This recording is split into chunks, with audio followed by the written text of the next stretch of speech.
بسم اللہ الرحمن الرحیم نحمدہ ونصلی علی رسولہ الکریم اما بعد۔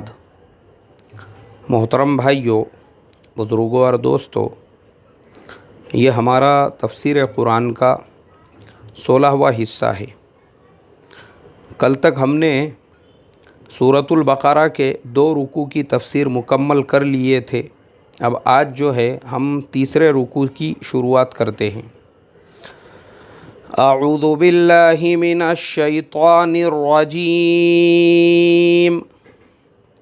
پناہ مانگتا ہوں میں اللہ کی شیطان مردود سے۔ بسم اللہ الرحمن الرحیم، شروع اللہ کے نام سے جو بڑا مہربان نہایت رحم والا ہے۔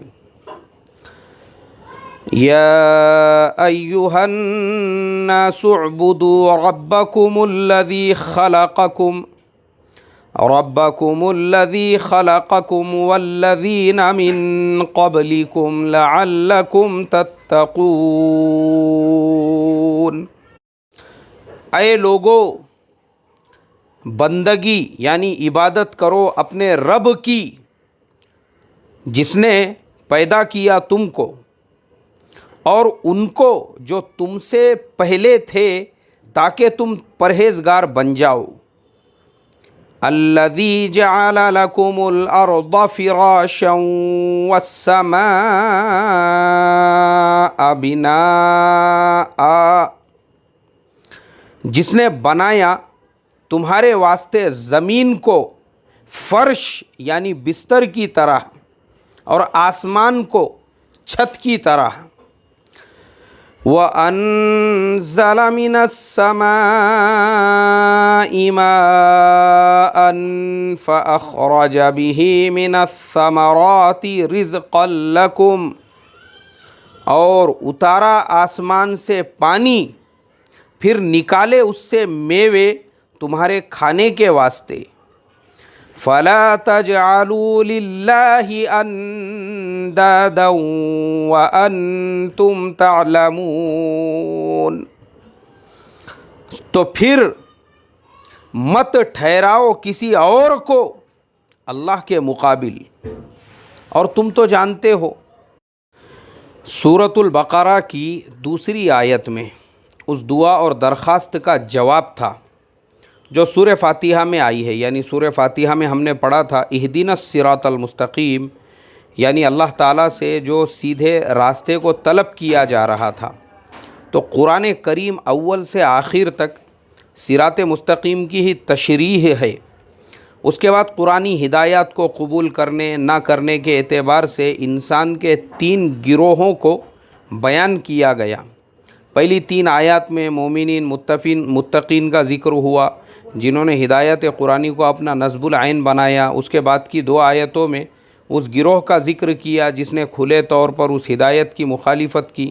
اس کے بعد کی 13 آیتوں میں اس خطرناک گروہ کے حالات بیان کیے جو حقیقت میں تو قرآنی ہدایات کے مخالف تھے، مگر دنیا کی ذلیل اغراض یا مسلمانوں کو نقصان پہنچانے کے خیال سے اپنے کفر اور مخالفت کو چھپا کر مسلمانوں میں شامل رہتے تھے، اپنے آپ کو مسلمان ظاہر کرتے تھے۔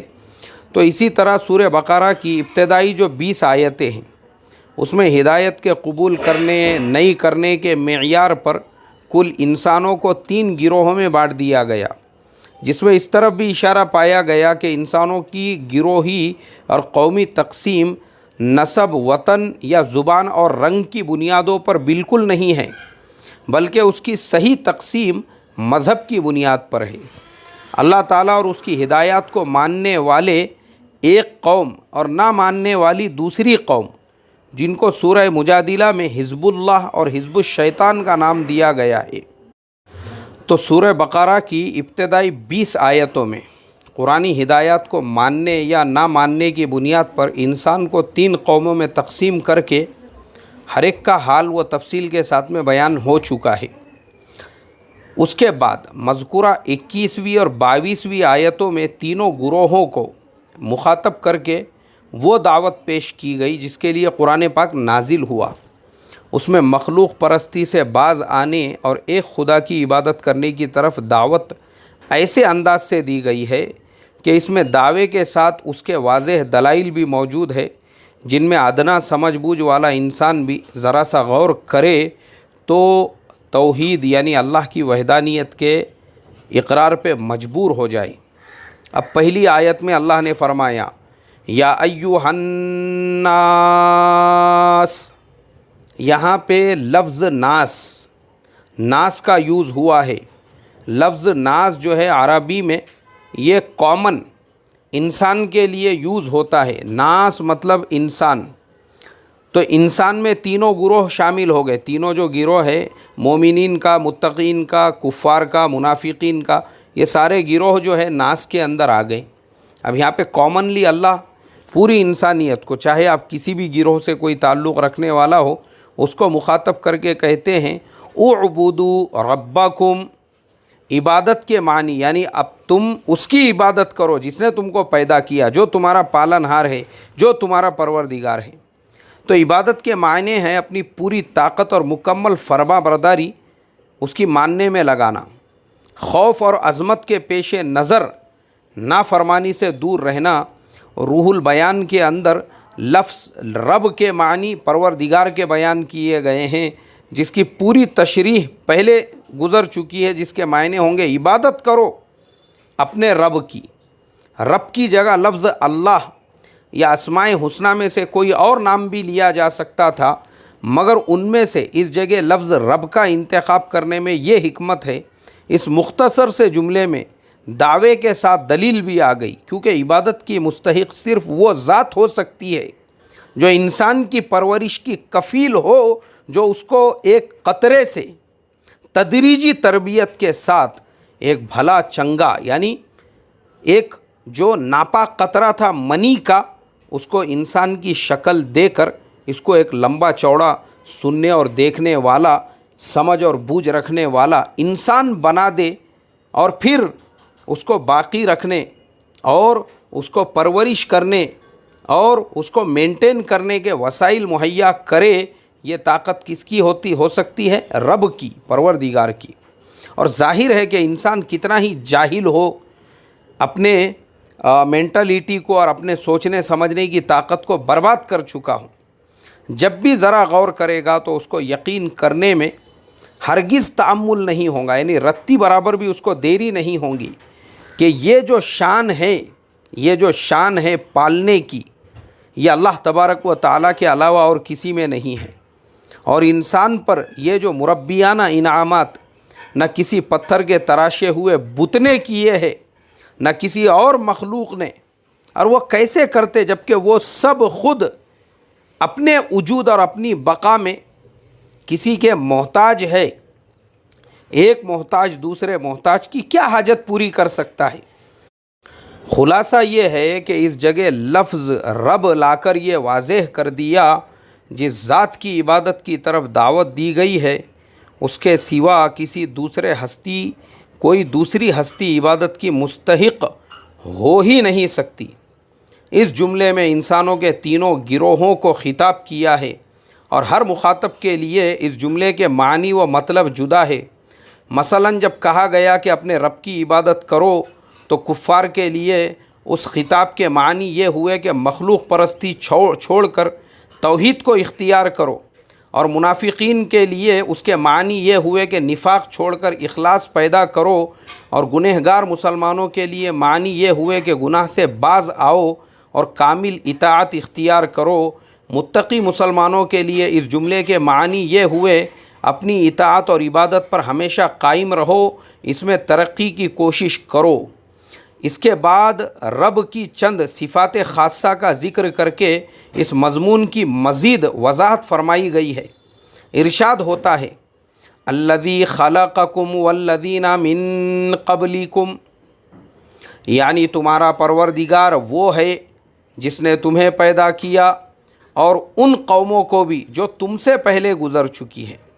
اس میں رب کی وہ صفت بتلائی گئی ہے جو اللہ تبارک و تعالیٰ کے سوا کسی اور مخلوق میں پائے جانے کا کسی کو وہم و گمان بھی نہیں ہو سکتا، کہ نیست سے ہست اور نابود سے بود کرنا، پھر بطن مادر کی تاریکیوں اور گندگیوں میں ایسا حسین اور جمیل، پاک اور صاف انسان بنا دینا کہ فرشتے بھی اس کی پاکی پر رشک کرے، یہ سوائے اس ذات حق کے کسی اور کا کام ہو سکتا ہے جو کسی کا محتاج نہیں اور سب اس کے محتاج ہے۔ اس آیت میں خلقکم کے ساتھ الذین من قبلکم کا اضافہ کر کے ایک تو یہ بتلا دیا کہ تم اور تمہارے آبا و اجداد یعنی تمام بنی نوع انسان کا خالق وہی پروردگار ہے، اور دوسری صرف من قبلکم کا ذکر فرمایا، من بعدکم یعنی بعد میں پیدا ہونے والے لوگوں کا ذکر نہیں کیا۔ اس میں اس کی طرف بھی اشارہ ہو گیا کہ امت محمدیہ صلی اللہ علیہ وسلم کے بعد کوئی دوسری امت یا دوسری ملت نہیں ہوں گی، کیونکہ خاتم النبیین صلی اللہ علیہ وسلم کے بعد نہ کوئی نبی پیدا ہونے والا ہے، نہ کوئی ہوگا، نہ اس کی کوئی جدید امت ہوں گی۔ اسی لیے یہاں پر بھی من قبلکم کا ذکر فرمایا۔ اس کے بعد اسی آیت کے اس کا اخیر جملہ ہے لعلکم تتقون، یعنی دنیا میں گمراہی اور آخرت میں عذاب سے نجات پانے کی امید تمہارے لیے صرف اسی صورت میں ہو سکتی ہے کہ توحید کو اختیار کرو اور شرک سے باز آؤ۔ پھر دوسری آیت میں رب کی دوسری صفات کا بیان اسی طرح فرمایا گیا ہے الذی جعل لکم الارض فراشا والسماء بناء وأنزل من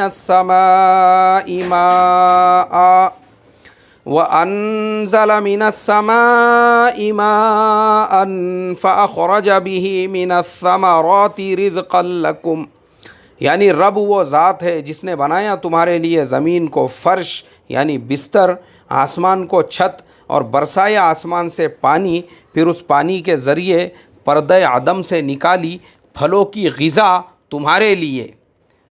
اب اس آیت سے پہلی جو آیت ہے اس میں اللہ کے ان انعامات کا ذکر تھا جو انسان کی ذات سے متعلق ہے، اور اس آیت میں ان انعامات کا ذکر ہے جو انسان کے اطراف میں ہیں۔ یعنی پہلی جو آیت ہے، پہلی آیت، اس میں پیدائش کا ذکر کیا گیا کہ ہم نے تم کو کیسے پیدا کیا، انسان کو اللہ تعالیٰ نے کیسے پیدا کیا، ایک پانی کے قطرے سے اتنا بڑا انسان بنا دیا۔ اب دوسری آیت میں انسان کے اطراف میں یہ جتنی چیزیں اللہ تبارک و تعالیٰ نے بنائی ہے وہ تمام چیزوں کا اللہ نے ذکر کیا ہے کہ زمین ہم نے تمہارے لیے جو بنائی ہے، اس زمین کو ہم نے تمہارے لیے فرش یعنی بستر بنا دیا، کیونکہ زمین کا یہ عظیم الشان جو گلوب ہے، گلوب یہ گول ہونے کے باوجود دیکھنے میں ایک سطح نظر آتا ہے، اور قرآن کا عام طرز یہی ہے کہ ہر چیز کی وہ کیفیت بیان کرتا ہے جس کو ہر دیکھنے والا عالم، جاہل، شہری، دیہاتی ہر کوئی سمجھ سکے۔ مطلب ہمارا جو گلوب ہے، ارتھ جو ہے جس کے اوپر ہم لوگ رہتے ہیں، یہ گول ہے، گول گیند کی طرح سے ہے، لیکن اس کے باوجود اللہ نے اس کو اتنا لمبا چوڑا بنایا ہے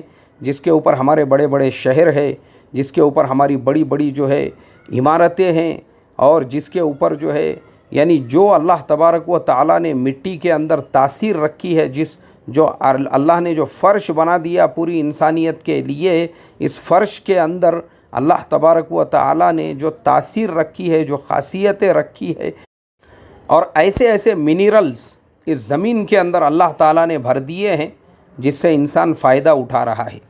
آج ہماری زندگی میں ہم ہمارے اطراف میں جتنی چیزیں دیکھیں گے، ہم کو ہر چیز آپ کو زمین سے ملی ہوئی ملیں گی۔ تو اللہ تبارک و تعالیٰ نے اس زمین کو ہمارے لیے فرش بنا دیا، اور دوسری نعمت یہ ہے کہ آسمان کو ایک مزین اور نظر فریب یعنی چھت بنا دیا۔ آج دیکھیں آسمان جو ہے ہمارے سروں کے اوپر اللہ تعالیٰ نے جس آسمان کو ہمارے لیے بنایا ہے، وہ آسمان ہمارا چھت ہے، چھت۔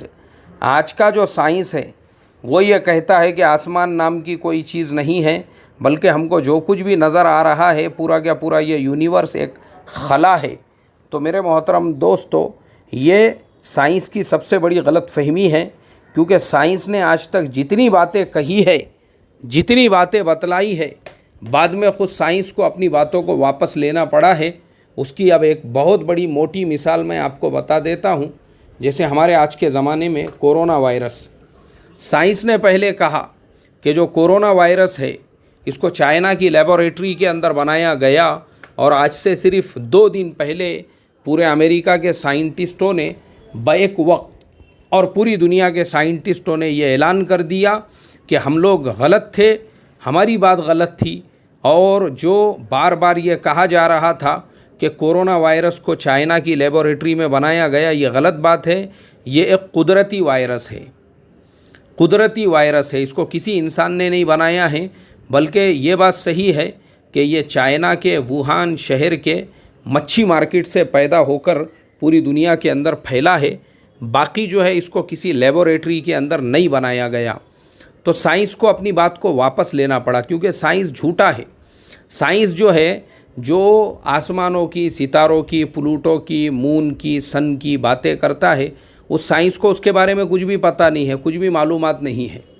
اس لیے کہ سائنس جو کہتا ہے کہ وہ پورا کا پورا خلا ہے، سب سے پہلی چیز تو یہ ہے کہ سائنس جو ہے، آج ہمارے زمانے میں جو لوگ یہ کہتے ہیں کہ انسان چاند پر چلا گیا تھا، تو میں نے اس سے پہلے بتایا ہوں کہ خود امریکہ کے اندر 40% لوگ ایسے ہیں جو اس بات کو مانتے ہی نہیں ہے کہ انسان چاند پر گیا تھا، اور نہ ہی یہ پاسبل ہے کہ انسان چاند کے اوپر جا سکے۔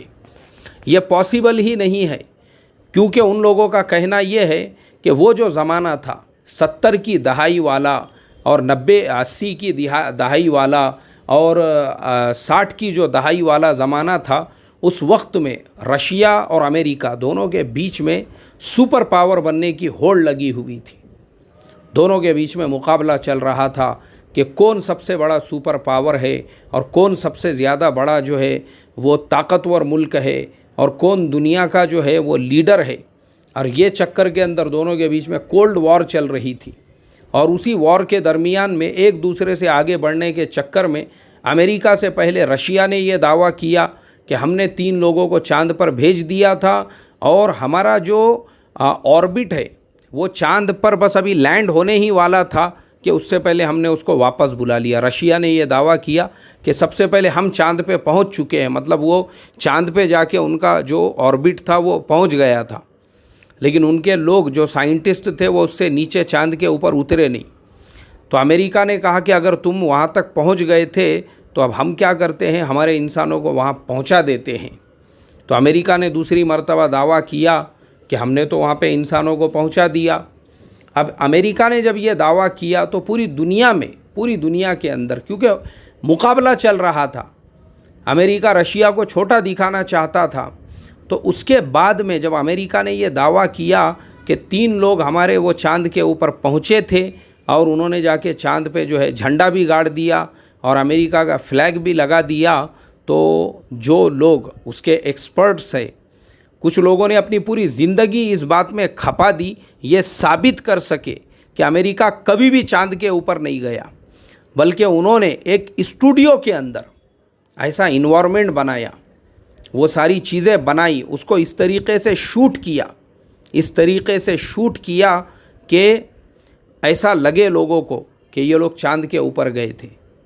اب آپ مجھے بتائیے، میرا آپ سے ایک سوال یہ ہے کہ چاند کے اوپر گئے تو کبھی آپ لوگوں میں سے کسی نے پلین کے اندر اگر سفر کیا ہوگا، ایروپلین کے اندر، فلائٹ کے اندر، جہاز کے اندر اگر آپ لوگوں میں سے کسی نے سفر کیا ہوگا تو شاید اس کو اس چیز کا ایکسپیرینس رہا ہوگا کہ ہمارا پلین جس میں ہم لوگ سفر کرتے ہیں وہ زمین سے 35,000، 40,000، کبھی کبھی 50 اور 55,000 کے فٹ کی اونچائی کے اوپر وہ اڑتا ہے، یعنی اتنے فٹ کا جو ہے وہ فاصلہ ہوتا ہے، زمین سے اتنی اونچائی ہوتی ہے۔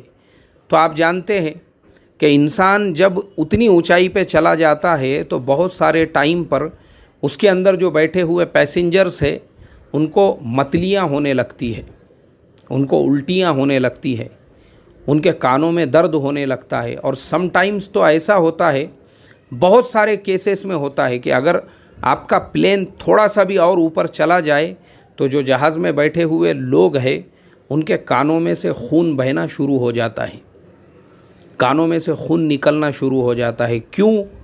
کیونکہ انسان جو ہے، انسان اس کو اللہ نے بنایا زمین کے لیے ہے، تو وہ جتنا زمین کو چٹک کر رہے گا اتنا زیادہ محفوظ رہے گا، اس کی ہیلتھ محفوظ رہیں گی، اس کی صحت محفوظ رہیں گی۔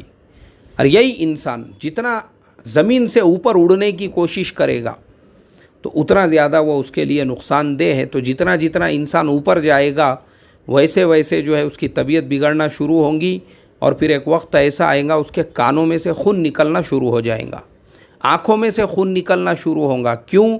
کیونکہ جو زمین کی گریویٹی ہے انسان اس سے اوپر جا رہا ہے، جتنا اوپر جائے گا اس کے لیے نقصان دہ ہوگا۔ تو آپ میں سے جس کسی نے بھی جہاز کے اندر سفر کیا ہوگا اس نے یہ فیل کیا ہوگا، محسوس کیا ہوگا کہ اللہ تبارک و تعالی نے انسان کو زمین کے لیے بنایا ہے، وہ زمین سے اوپر نہیں جا سکتا، زیادہ اوپر جائیں گا طبیعت خراب ہو جائیں گی، کانوں میں درد ہوگا۔ اسی لیے جو لوگ پلین کا سفر کر کے آتے ہیں کئی دنوں تک ان کے کانوں میں درد ہوتا ہے، طبیعت برابر نہیں رہتی ہے۔ تو آپ مجھے بتائیے، چاند جو ہے چاند وہ ہمارے زمین سے لاکھوں کلومیٹر کے دوری پر ہے، لاکھوں کلومیٹر کے دوری پر۔ جو انسان اپنے زمین سے 5 کلومیٹر کی دوری برداشت نہیں کر سکتا وہ انسان لاکھوں کلومیٹر کی دوری کیسے برداشت کر سکتا ہے؟ تو یہ جو ہے میرے محترم دوستو، خود امریکہ کے اندر لوگوں نے اس بات کا انکار کیا۔ آج بھی وہاں کے 40% لوگ یہ نہیں مانتے ہیں کہ انسان کبھی چاند کے اوپر گیا تھا۔ سب لوگ یہ کہتے ہیں امریکہ نے اسٹوڈیو کے اندر وہ شوٹنگ بنائی ہے، کیونکہ چاند پہ اگر انسان جاتا تھا انہوں نے کئی اس کے فیکٹ بتائے ہیں کہ جب چاند پہ گریویٹی نہیں ہے تو پھر اس کے اوپر جو نیل آرم اسٹرانگ جو چل رہے ہیں چاند کے اوپر، ان کے جوتوں کے جو نشان ہے وہ چاند پہ کیسے پڑ رہے ہیں؟ جب چاند پہ گریویٹی ہی نہیں ہے، جب چاند پہ آدمی ٹک ہی نہیں سکتا ہے زمین کے اوپر، تو اس کے بعد میں پھر اس پہ نشان کیسے پڑے ان کے شوز کے؟ دوسری چیز، انہوں نے وہاں پہ جھنڈا بھی لہرا دیے۔ تو بھائی جھنڈا جو آپ نے وہاں پہ گاڑ دیے، جب چاند پہ گریویٹی نہیں ہے، چاند کے اوپر آدمی کھڑے بھی نہیں رہ سکتا ہے، تو پھر آپ نے جھنڈا کیا حساب سے وہاں پہ گاڑ کر آئے؟ اور تیسری چیز، وہ جھنڈا جو گاڑا گیا وہ لہرا رہا ہے وہاں پہ، تو جب چاند پہ گریویٹی ہی نہیں ہے تو ہوا وہاں پہ کہاں سے آ گئی؟ پھر جو نیل آرم اسٹرانگ ہے ان کے سامنے جو کھڑا ہوا بندہ ہے وہ کیمرہ لے کر پوری شوٹنگ لے رہا ہے، پوری شوٹنگ، وہ شوٹنگ میں سب نظر آ رہا ہے، ان کے جو گوگل کا جو آئینہ ہے اس کے اندر پورا، اس کے کانچ کے اندر، گلاسز کے اندر سب دکھ رہا ہے کہ سامنے ایک بندہ ہے، اس کے پاس کیمرہ ہے، وہ شوٹنگ لے رہا ہے۔ تو کیسا ہے یہ ساری جو باتیں ہیں، یہ ساری باتیں خود گھڑی ہوئی ہے کہ اسپیس کا ہم نے ایسا پلان بنا دیے اور ہم مارس پہ جانے والے ہیں اور یہاں جانے والے ہیں، کہیں جانے والے نہیں ہیں۔ یہ سب خالی لوگوں کو ایڑا بنانے کے دھندے ہیں، اس کے علاوہ میرے محترم دوستو کچھ نہیں ہے۔ یہ اگر اتنے ہی پہنچے ہوئے ہوتے تھے تو کورونا وائرس کا ایک چھوٹا سا میڈیسن بنا دیتے تھے۔ آج اسی ملک میں اتنی ہاہاکار نہیں مچی ہوئی ہوتی تھی۔ 80,000 لوگوں کی جانیں جا چکی ہے، 80,000 لوگوں کی۔ تو جس قوم کو خالی مارس کی فکر ہے، پلوٹو کی فکر ہے، جوپیٹر کی فکر ہے، چاند کی فکر ہے، سورج کی فکر ہے، اس کو انسانوں کی فکر نہیں ہے، شاید زمین پہ رہنے والوں کی۔ تو یہ جو سائنٹسٹ ہے، یہ جتنے بھی ہیں نا جو اس طریقے کی باتیں کرتے ہیں کہ یہ پورا کیا پورا خلا ہے اور یہ پورا کیا پورا جو ہے یونیورس ہے، تو وہ سب سے بڑے بے وقوف ہے کہ ان کو اپنے جس دنیا میں رہتے ہیں، جس زمین پہ رہتے ہیں، اسی کا علم نہیں ہے، اسی کے بارے میں پتہ نہیں ہے، اسی سے بے خبر ہے، اور باتیں کر رہے ہیں مون کی اور مارس کی اور پلوٹو کی اور جوپیٹر کی۔ تو بہرحال اللہ تبارک و تعالیٰ نے جو 1450 سال پہلے فرما دیا کہ ہم نے آسمان کو تمہارے لیے چھت بنایا ہے، تو یہ ہمارا عقیدہ ہے اور یہ ہمارا یقین ہے کہ بے شک اللہ نے جو فرمایا ہے اس اللہ کی بات ہمارے لیے قابل تصدیق ہے، نہ کہ آج کے زمانے کے سائنٹسٹوں کی کہ جو ایک بیماری سے لڑنے کی گولی نہیں بنا سکے اور خالی بڑی بڑی باتیں کرتے ہیں۔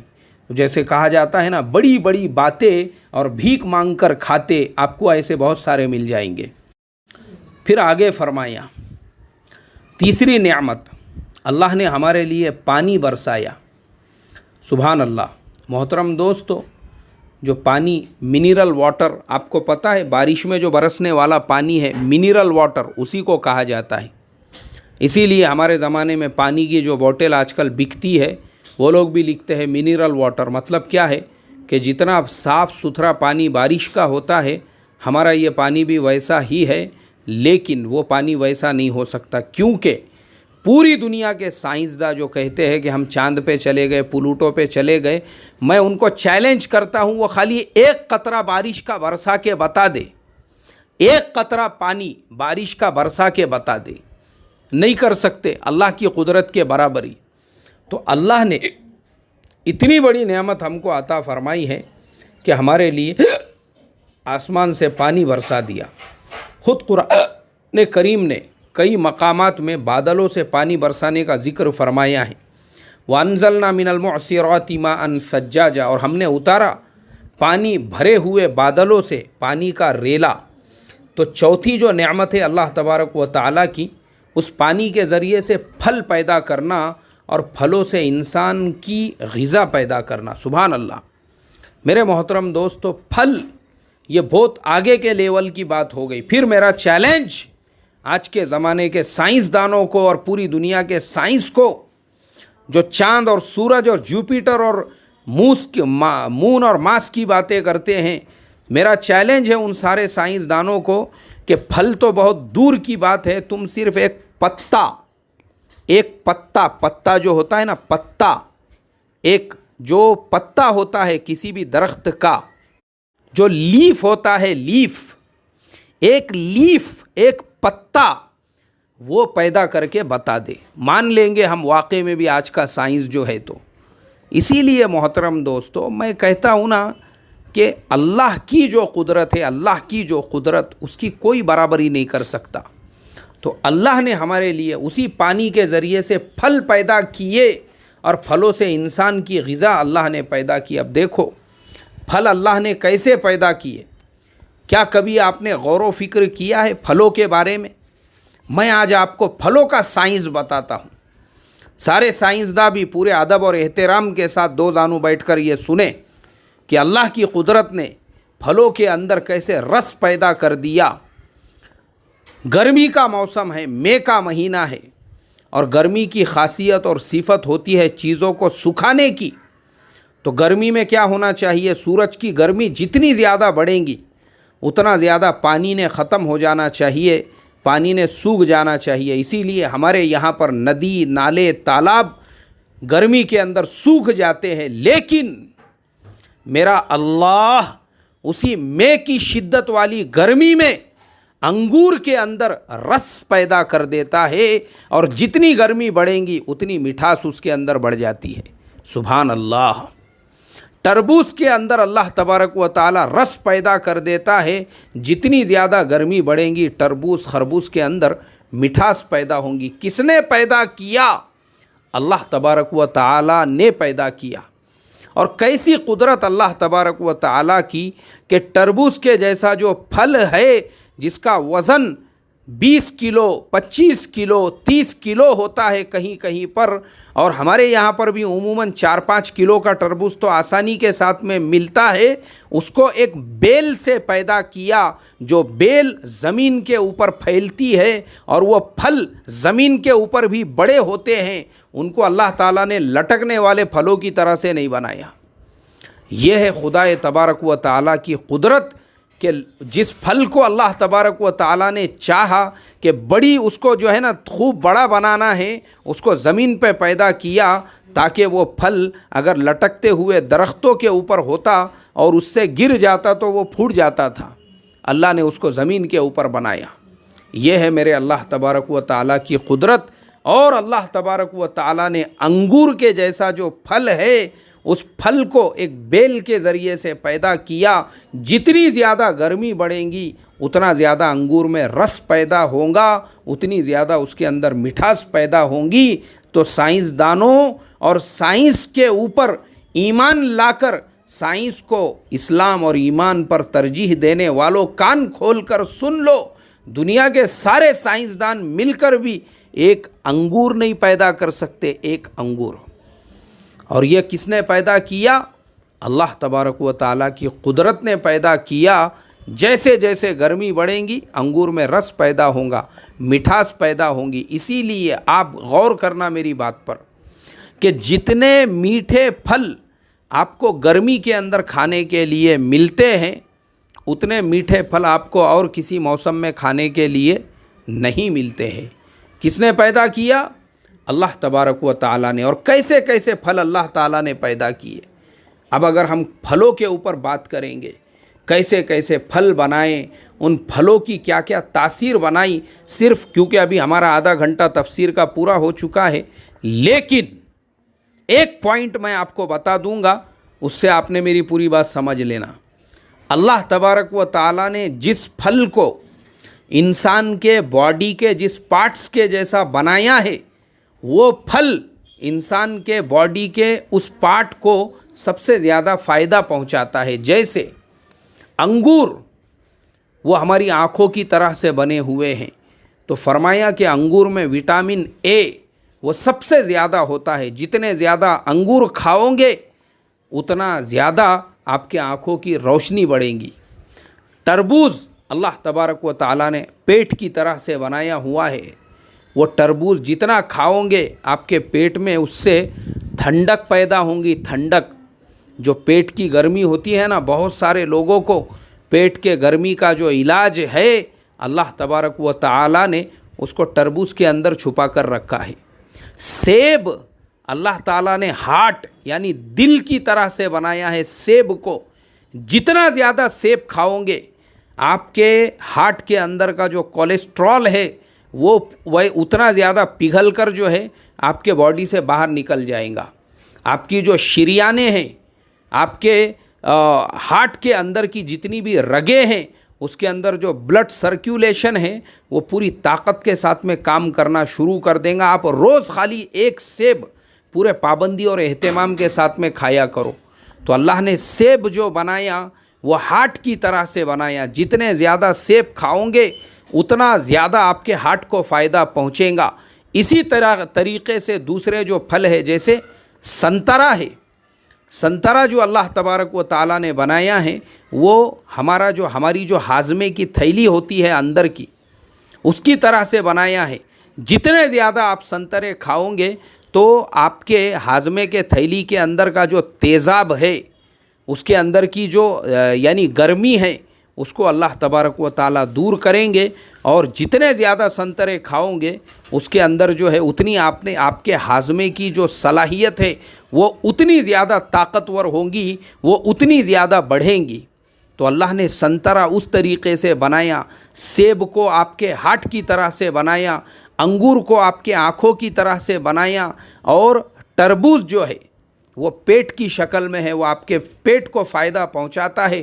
ایسے ہی اللہ تبارک و تعالیٰ نے کیلے بنائے، موز بنائے۔ اب وہ کس کی شکل و صورت کے بنائیں وہ آپ سمجھ جائیے۔ تو جتنے زیادہ آپ کیلے کھاؤ گے آپ کے باڈی کے اس پارٹ کو اتنا زیادہ فائدہ پہنچے گا، لیکن اس کا بھی کھانے کا طریقہ یہ ہے آپ اس کو دودھ کے ساتھ میں کھائیے، کیونکہ پوٹیشیم جو ہوتا ہے وہ کیلے کے اندر 100% جو ہے بنانا کے اندر وہ بھرا ہوا ہوتا ہے، تو وہ جسم کے اندر کی کمزوری کو دور کر دیتا ہے۔ تو اللہ نے جس فروٹ کو باڈی کے جس پارٹ کے جیسا بنایا ہے، آپ اپنے باڈی کے اس پارٹ کو فائدہ پہنچانے کے لیے اس ٹائپ کے پھل کو خوب کھائیے۔ اور اللہ کے نبی نے حکم دیا ہے کہ موسمی پھلوں کو کھاؤ، تو جو جس سیزن کا اور موسم کا پھل ہے اس کو دل کھول کے کھانا چاہیے، اور اس احساس کے ساتھ کھانا چاہیے کہ خود قرآن پاک میں میرے اللہ نے، میرے پروردگار نے مجھے یہ کہا ہے کہ ہم نے پھلوں کو تمہارے لیے بنایا۔